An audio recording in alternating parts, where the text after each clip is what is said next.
Colonel Singh is also joining us, needs no introduction in our studio. Sir, let's put this in perspective quickly for our viewers. What are we talking about? Patrolling location at near the Yangtze River. This is the map, sir. The site of clash, we've pointed this. Could you just break this down for our viewers? You see, having served in this area, I can only tell you one thing. Yangtze is a battalion area. Now, battalion area is generally 3 to 6 kilometers.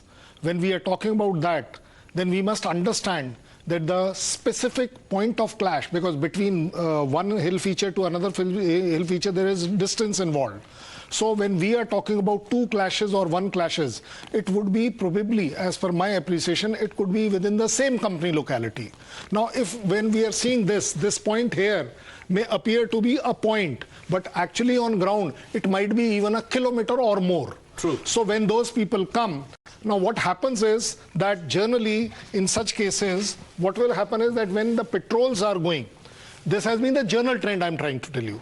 When the patrols are going, we cross across, go across and come back. They also do that. There's nothing new about it. But this time what has happened is that they have come prepared for it, that what for they are coming.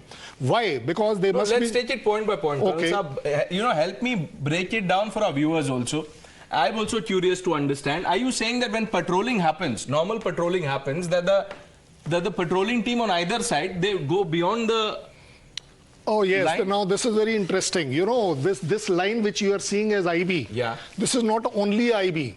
There are 4 or 5 lines involved in it. There's a yellow line in it, there's a brown line in it, there's a black line in it. That amounts to that there is a claimed line in it. Now the claimed line, if this is the thickness of it, I'm just going by this. Yes. If this is the thickness of it, this thickness on ground may be few kilometers. True. When that happens, they may perceive that they have a claim up till this place. Right. So what you're basically saying is because of the terrain in the area, the lines are not well defined. Obviously, it cannot be. And it is by the hill features, it is by the river line, it is by the valleys that we do that. And the valleys could be 100 meters, could be a kilometer. Right. Now, keeping that in mind, it is something like the China claims that we have a claim till here. Yes. Actually, they want to claim up to whole of the Arunachal, right up to Tejpur, where they came in 62. That is Bhalukpong. And what they did, they created a structure there and left. They have been claiming that the whole of Arunachal is theirs. Now, by claim, if we have to go, I claim today, I'm just saying, I claim the Beijing is mine. Who can stop me from claiming? No, that is not how the international relations work.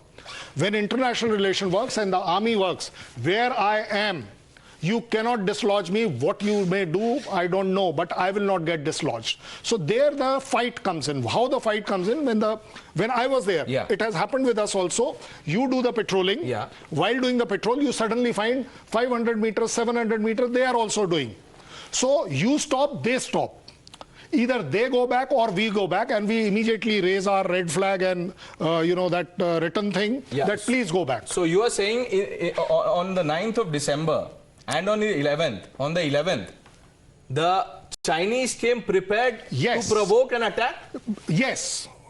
You know why? Because they would have thought that this is unoccupied during winters. This is not a campaigning season. Traditionally, we have been withdrawing. Traditionally, I'm saying. To their horror and surprise, they would have found that no, here are 50 people. They are still there because no company commander is going to leave his post nowadays vacant. Because, to get it back, this is how we have graduated. Earlier in 60s and 70s, what was the trend? They come, we come, they occupy, we withdraw. We have graduated to what? That now we contest. Further we graduated, now you have to go back. Pangangso, you had to go back. Because I occupied what? I occupied Kailash range. Boldo garrison of theirs was compromised. They immediately withdrew. Now, according to some reports, and I don't want to hazard a guess, but and I'm saying it to viewers, that according to some reports, and Colonel Saab, bear me out on this one, the clashes happened at 3 areas. One is the Parikrama site, very close to Yangtze. The other point that people are talking, at least some reports suggest, is the Parshuram Kund.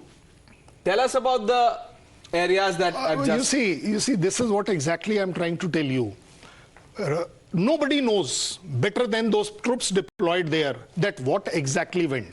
Now, what the reports are saying, whether it was 2 places attack or it was 3 places attack, I'm prepared to accept that the attacks could have been 100 meters apart, maybe 200 meters apart. But the Kund and the Parikrama which you are talking about, let me tell you, when we say Parikrama and the Kund, those are tourist place for the people local. Right.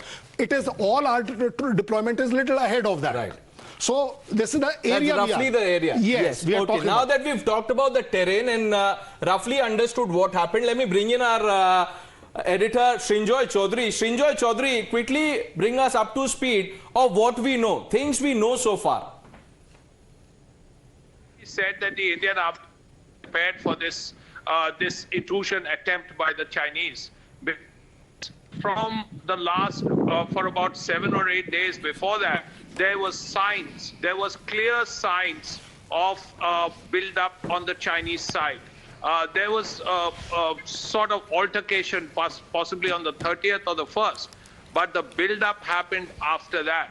And this build-up continued till the night. As you are well aware, it happened very late at night, before 3 o'clock in the morning. So they thought that the Indians would be caught napping, which was not the case. The Jackrif people were there and right there, which is why they were repulsed. Of course, this process lasted a long time. The Chinese then resorted to stone throwing. India retaliated. And then, of course, after several hours, they left. Both sides had injuries. The Chinese side also had injured soldiers, as did Indian side. Quite a few injuries. If there have been stone throwing for several hours, then there will be injuries. But as you know, India has fewer injuries because since Galwan, India has soldiers. There aren't all those many, but there are enough soldiers who wear these riot police kind of equipment, carry them. So as a result, there are probably fewer injuries, but there are still a considerable number of minor injuries. There was one person with a head injury, 2 others slightly more serious. But yes, there were injuries on both sides, and that's when they left.